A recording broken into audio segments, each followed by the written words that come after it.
প্রখর রৌদ্রকে উপেক্ষা করে রক্তদান শিবিরে এগিয়ে আসলেন মহিলারা।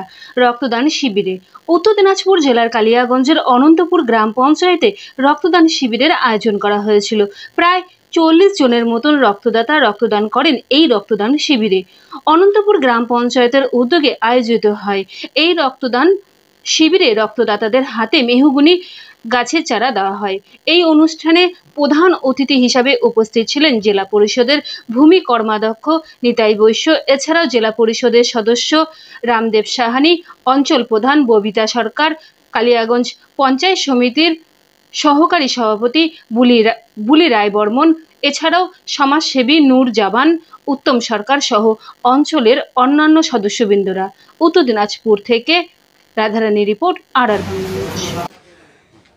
রক্তদান শিবিরে আমরা আয়োজন করেছি। এই উপলক্ষে কি গাছের চারা দিচ্ছেন নাকি? হ্যাঁ, যারা ব্লাড আমাদেরকে ডোনেশন করছে তাদেরকে আমরা একটা করে গাছের চারা দিচ্ছি।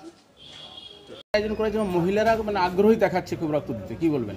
ঠিকই বলেছেন। আমাদের কালিয়াগঞ্জ ব্লকের অনন্তপুর গ্রাম পঞ্চায়েত, সেই পঞ্চায়েতের সরকারিভাবে পঞ্চায়েতের প্রধান এবং সমস্ত মেম্বার্স, পঞ্চায়েতের যারা স্টাফ আছে এবং এই পঞ্চায়েতের যারা জনসাধারণ আছে সবাই বিশেষ উদ্যোগে, এবং আমাদের রায়গঞ্জ যে ব্লাড ব্যাঙ্ক আছে, জানেন আপনারা যে ব্লাড ব্যাঙ্কে খুব রক্ত সংকট চলছে। বিশেষ করে থ্যালাসেমিয়ার যারা পেশেন্ট আছে, যাদের প্রতিদিনই রক্ত দিতে হয় বেশ কিছু সংখ্যক, তারাও রক্ত পাচ্ছে না। যার জন্য সরকারিভাবে এই পঞ্চায়েত যেভাবে উদ্যোগ নিয়েছে, আমরা সরকারি প্রোগ্রামে সবাই এসে অত্যন্ত খুশি। এবং এখানে বিশেষভাবে দেখা গেছে যে মহিলারাও এবং বিভিন্ন সম্প্রদায়ের মানুষ সবাই মিলে রক্তদান করছে। যারা রক্তদান করছে তাদের মধ্যে আবার বৃক্ষদান দেওয়া হচ্ছে। একদম, সাথে আরেকটা খুব সুন্দর উদ্যোগ নেওয়া হয়েছে পঞ্চায়েতের পক্ষ থেকে। আমি ধন্যবাদ জানাবো পঞ্চায়েতের প্রধান ম্যাডামকে, যে সাথে একটা অত্যন্ত দামি মেহগনির গাছ দেওয়া হচ্ছে যারা রক্ত ডোনেট করেছে, রক্তদান করছে। বলছিলাম দাদা, জেলায় রক্ত সংকটে প্রায়ই দেখা যায় এবং সাধারণ মানুষের হয়রানির শিকার হয় এই রক্তর জন্য, কি বলবেন?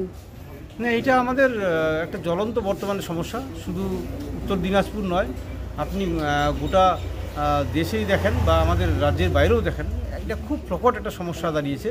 কারণ আমাদের প্রতিদিন যা রক্ত লাগে, রায়গঞ্জ ব্লাড ব্যাঙ্কেই যদি দেখেন, সেই তুলনায় আমাদের সাফিসিয়েন্ট রক্ত ডোনেশনের যে প্রোগ্রামগুলো হচ্ছে না। যার জন্য এটা একটা জ্বলন্ত সমস্যা। এবং এটা কিভাবে আমরা এখান থেকে বের হতে পারি, যার জন্য যারা আমরা বিভিন্ন পলিটিক্সের জায়গায় আছি বা অ্যাডমিনিস্ট্রেটিভের জায়গায় আছি, তারা সবাই মিলে নিজেদের ভিতরে মত বিনিময় করছি আগামী দিনে যাতে খুব সুন্দরভাবে এই ব্লাড ডোনেশন প্রোগ্রাম। দাদা, ক্লাবগুলো কি আবেদন করবেন সামনে দুর্গাপূজা রক্ত দিতে? একদম, আমি আপনাদের মধ্য দিয়েই আবেদন রাখবো। কারণ জানেন যে আমাদের এখানে 134টা দুর্গাপূজাতে সরকারি অনুদান দেয়, খুব সুন্দরভাবে পূজাও হয় এখানে, পশ্চিমবঙ্গ সরকার সহযোগিতা করে। তো আমি ক্লাবগুলোর কাছে আবেদন রাখবো, কারণ ব্লাড ডোনেশনের এক অত্যন্ত উপযুক্ত সময়, এই ঠিক একটা উৎসবের মরশুম, আবহাওয়াটাও খুব ভালো থাকে।